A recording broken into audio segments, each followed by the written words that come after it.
নবদ্বীপ শহর এক ঐতিহ্যবাহী শহর, আধ্যাত্মিকতার পীঠস্থান, যার অলিতে গলিতে লুকিয়ে আছে বহু মন্দির আর তার সাথে আছে শ্রী চৈতন্যদেবের চরণ পদধূলি।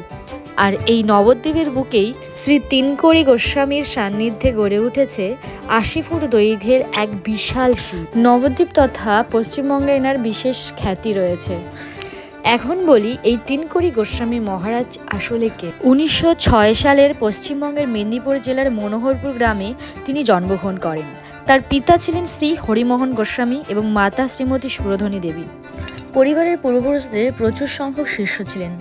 ছোটবেলা থেকে তার মধ্যে আধ্যাত্মিকতা বা সাধুসত্তার কোনো প্রকাশ পায়নি। যৌবনকালেও তিনি সাধারণ মানুষের মতনই জীবনযাপন করেছিলেন। একটি সময় তার মনে চেতন হয় যে তিনি সাধু হবেন এবং সাধারণ মানুষের জন্য কিছু করবেন। নবদ্বীপে তিনকড়ি গোস্বামী ফাউন্ডেশন নামে একটি ফাউন্ডেশন আছে, যেখান থেকে গরিব বাচ্চাদের এবং অনাহারে যে সমস্ত মানুষ থাকেন তাদেরকে প্রয়োজনীয় সামগ্রিক দান করা হয়। জন্মসূত্রে তিনি মেদিনীপুরের ছেলে হলেও নবদ্বীপের বুকে তিনি প্রচুর কাজ করেছেন, এমনকি এত সুন্দর একটা শিব মূর্তি স্থাপন করেছেন।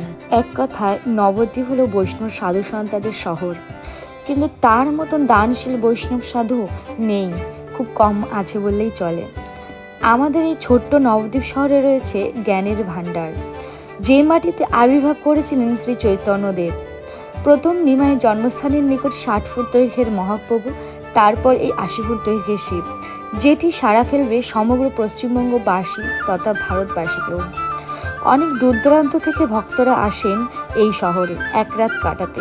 অনেকের মতে নবদ্বীপে এক রাত কাটানো মানে পুণ্য অর্জন, আর কেনই বা আসবে না। এখানে বিভিন্ন মঠ মন্দিরের দর্শনে এখানেই তো মেলে পরম তৃপ্তি। আজকের মতো এখানেই শেষ করছি ভিডিওটি। এরকম আরও অনেক ভিডিও দেখার জন্য অবশ্যই আমার চ্যানেলটিতে সাবস্ক্রাইব করুন এবং লাইক বাটনটি প্রেস করে রাখুন।